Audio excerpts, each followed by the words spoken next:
Assalamualaikum warahmatullahi wabarakatuh. Selamat pagi anak-anak. Waalaikumsalam warahmatullahi Waalaikumsalam wabarakatuh. warahmatullahi Pagi wabarakatuh, Ibu. Ibu. Selamat pagi. Bu. Untuk pertemuan hari ini membahas tentang momentum dan impuls.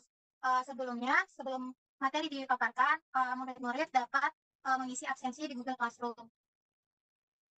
Untuk sebelum memulai kegiatan pembelajaran, pimpin doa salah satu dari kalian. Baik, saya izin memimpin doa. Sebelum kita belajar, maka kita berdoa menurut agama dan keyakinan kita masing-masing. Berdoa dimulai. Selesai. Oke, terima kasih untuk Reski telah memimpin doa. Masuk ke materi, Ibu akan share screen.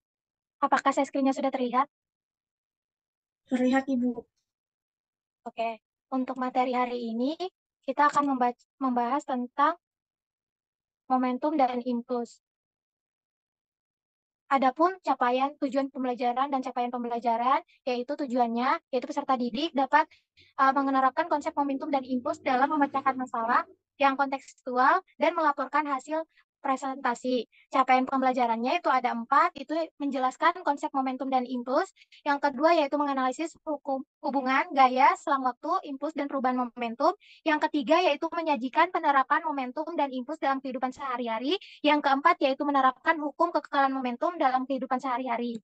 Sebelum memasuki materi, peserta didik dapat mengamati video analisis pembelajaran. Nah, dari video ini dapat beberapa pertanyaan. Mungkin Ibu mau tanya, apa yang terjadi ketika bola dipukul?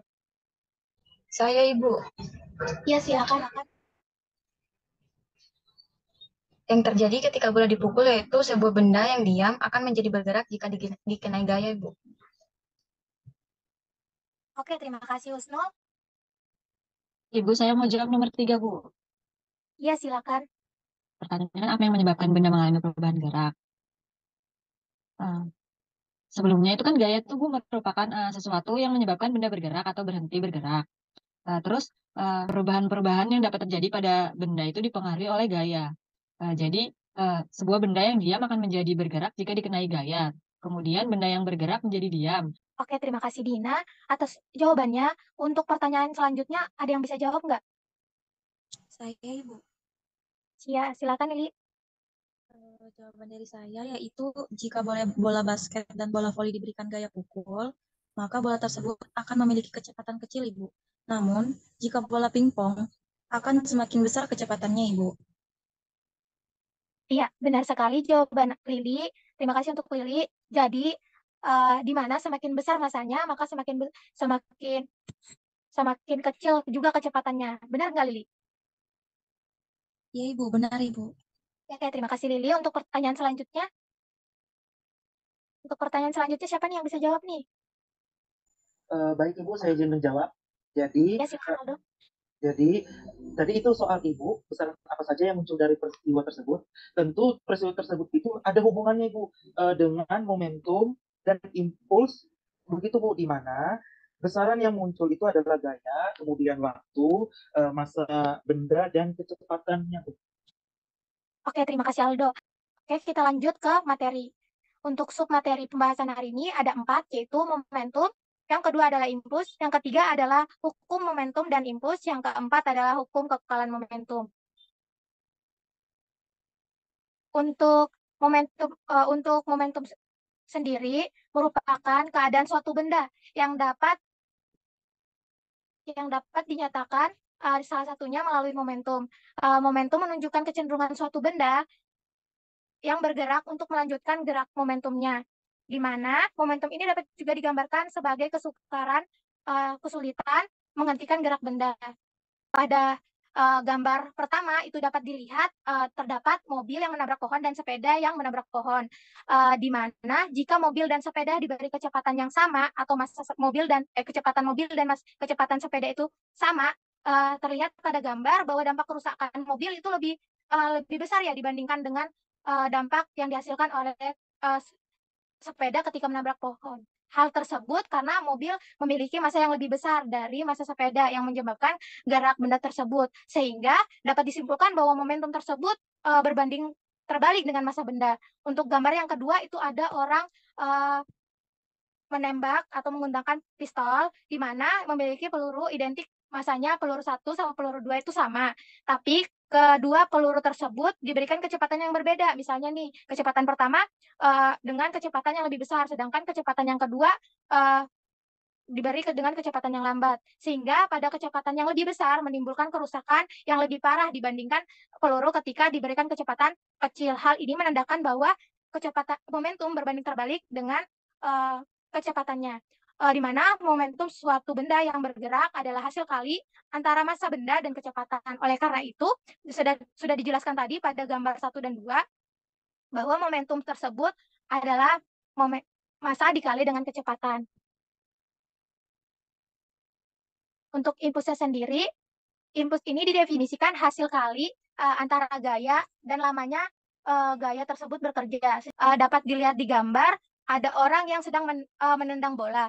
Di mana pada gambar tersebut ketika gaya sentuh F dengan selang waktu delta T yang sangat singkat sehingga menghasilkan efek pada bola tersebut semakin besar. Jika diberi gaya F yang sama tetapi selang waktunya lebih lama, maka akan menghasilkan efek yang kurang maksimal dibandingkan efek yang pertama. Efek dari pemberian gaya rata-rata dalam selang waktu tertentu itulah disebut dengan impuls, di mana sama dengan rumus yang dijelaskan tadi, I sama dengan F kali delta T.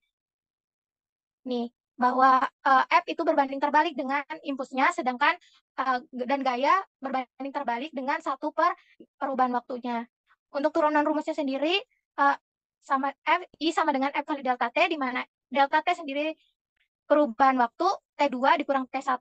Kalau misalnya gaya pada benda berubah terhadap waktu, maka kita bisa menggunakan dengan pengintegral, di mana impuls sama dengan integral dari Pt dikali delta T. Kalau misalnya ada grafik seperti gambar pada PPT, itu impuls sama dengan luas daerah yang diarsir. Dari banyaknya situasi fisis yang kita gambarkan di atas, bahwa aproximasi impuls itu di mana kita asumsikan bahwa salah satu gaya yang bekerja pada partikel dalam waktu singkat lebih besar daripada gaya lainnya. Aproximasi ini berguna untuk menganalisis situasi tumbukan yang durasinya sangat singkat. Ketika aproximasi ini dibuat dengan gaya yang bekerja yang disebut dengan gaya impulsif. Dapat dilihat pada gambar, suatu bola yang bergerak mula-mula bergerak dengan kecepatan F1 diberi gaya sebesar F. Gaya tersebut bekerja pada bola sehingga mengakibatkan bola tersebut bergerak dipercepat dan kecepatannya diubah menjadi F2. Dan keadaan ini bola akan bergerak dengan kecepatan konstan dan atau GLBB dalam rentang waktu tertentu sehingga berlakunya hukum 2 Newton, di mana hukum 2 Newton sama dengan sigma F sama dengan massa dikali percepatan, di mana percepatannya adalah kecepatan akhir dikurang awal dibagi dengan delta T atau perubahan waktu, sehingga diperoleh bahwa impuls sama dengan perubahan momentum atau momentum kedua dikurang momentum akhir. Jadi impuls yang dikerjakan pada suatu benda yang digambarkan di atas adalah suatu benda yang sama dengan perubahan momentum yang dialami benda tersebut, yaitu beda antara momentum akhir dan momentum awal.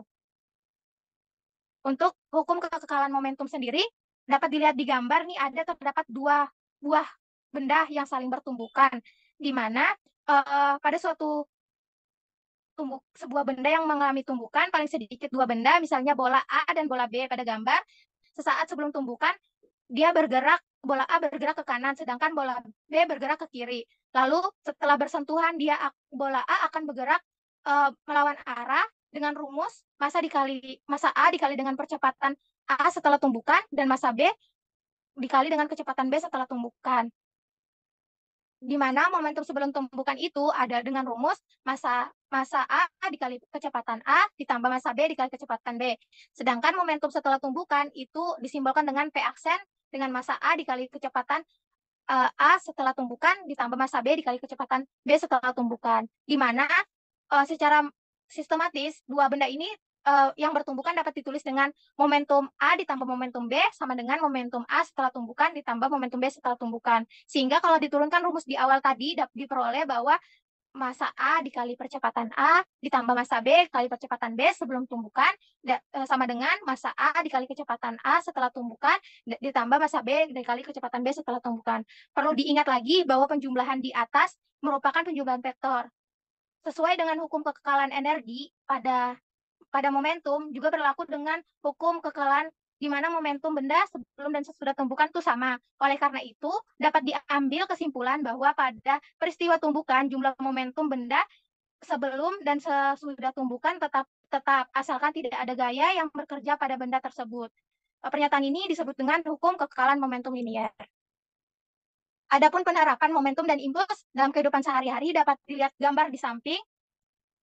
Itu ada Ibu jabarkan ada Ibu jelaskan ada 10. Mungkin dari kalian dapat mencari referensi lain dari internet. Baik, untuk selanjutnya itu ada tugas analisis masalah, dapat dibuka di Google Classroom-nya, ada LKPD, silakan dibuka. Untuk petunjuk diskusi itu ada kelompok 1, Reski, Pia, Anel, Aisyah, Aldo. Untuk kelompok 2 itu ada Lili, Dina, Anel, Husnul. Diskusi kelompok pengerjaan LKPD pada breakout Zoom, pengumpulan referensi melalui internet, buku, dan referensi lainnya. Jadi kalian bisa membuka mencari referensi. Yang ketiga, penilaian akan dilakukan secara kelompok dan presentasi jawab oleh guru akan dilakukan secara individu. Untuk LKPD-nya bisa dibuka di Google Classroom ya. Silakan masuk ke breakout room-nya ya.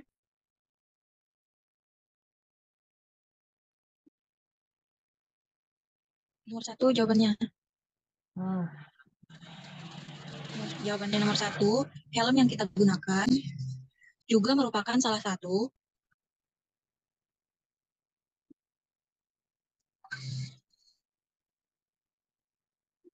atau penerapan konsep impuls dan momentum.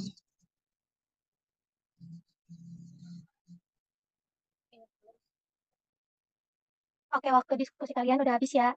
Lanjut untuk presentasi hasil ini. Jadi Ibu akan nanya hasil pengerjaan LKPD kalian. Dengan aktifan peserta didik itu nilainya ada 30%.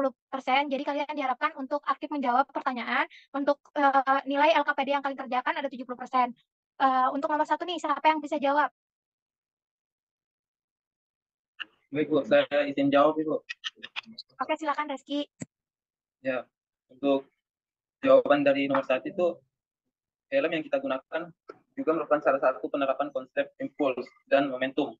Helm memiliki selaput spons atau busa di dalamnya yang berfungsi untuk memperpanjang waktu kontak sehingga gaya yang mengenai kepala kita menjadi lebih kecil. Saat kepala terkena sesuatu, benturan dengan kecepatan tinggi, maka saat terkena busa maksudnya, ini akan memperlambat merambatnya getaran yang keras dari luar kepala. Untuk berkurangnya kecepatan merambat getaran akibat busa akan menyebabkan momentum yang diberikan aspal akan semakin kecil, sehingga digambarkan pada rumus momentum sama dengan massa benda dikali dengan kecepatan benda. Sekian, Ibu. Oke, terima kasih Reski. Jawabannya tepat sekali. Jadi helm itu diwajibkan ya, karena helm dapat melindungi kepala pengendara dari benturan. Karena memiliki lapisan gabus yang berguna untuk mempertahankan waktu kontak sehingga dihasilkan impuls yang besar. Jika impulsnya besar, sakit yang dirasakan saat terbentur tidak akan terlalu parah. Untuk nomor 2 nih, bagian A, ada yang bisa jawab nggak? Saya, Bu. Oke, silakan Dina. Pertanyaannya kan, apakah gaya pukul mempengaruhi kecepatan bola? Iya, Bu. Gaya pukul itu akan mempengaruhi kecepatan bola, di mana ketika gaya yang diberikan lebih besar, maka bola akan terlempar dengan cepat, begitu sebaliknya. Oke, terima kasih Dina. Untuk bagian B, siapa nih yang bisa jawab? Saya, Bu. Oke, silakan Pia. Jawabannya itu mempengaruhi, Bu, karena ketika waktu sentuh antara bola dan pemukul semakin cepat, maka semakin besar kecepatan bola. Namun, jika semakin lambat, waktu sentuh antara bola, maka semakin kecil kecepatan bola melambung. Oke, terima kasih Pia. Untuk jawaban yang C, ada yang bisa nggak nih? Saya, Ibu. Oke, silakan Siti Aisyah. Jadi, kesimpulan tentang besaran-besaran yang berhubungan dengan momentum dan impuls pada olahraga baseball. Pada mulanya, bola yang bermasa M itu dipukul dengan gaya F, sehingga kecepatannya sebesar V dengan waktu T, di mana rumus momentum adalah massa dikali dengan kecepatan, sedangkan rumus impuls adalah gaya dikali dengan waktu. Jadi, hubungan momentum dan impuls adalah impuls sama dengan perubahan momentum, atau gaya dikali waktu sama dengan massa dikali kecepatan akhir dikurangi dengan kecepatan awal. Oke, terima kasih. Tepat sekali jawaban Aisyah. Untuk bagian D nih, siapa yang bisa jawab? Saya, Ibu, izin menjawab. Oke, silakan. Baik Ibu, untuk momentum itu adalah besaran yang dihasilkan dari permainan antara besaran skala massa benda dengan besaran faktor kecepatan geraknya. Sedangkan impuls adalah hasil kali antara gaya dengan selang waktu gaya itu bekerja pada benda. Kesimpulannya, impuls yang dikerjakan pada suatu benda sama dengan perubahan momentum yang dialami benda itu, yaitu beda antara momentum akhir dengan momentum awalnya. Seperti itu, Ibu. Oke, terima kasih Lili. Untuk nomor 3 nih, siapa yang bisa jawab?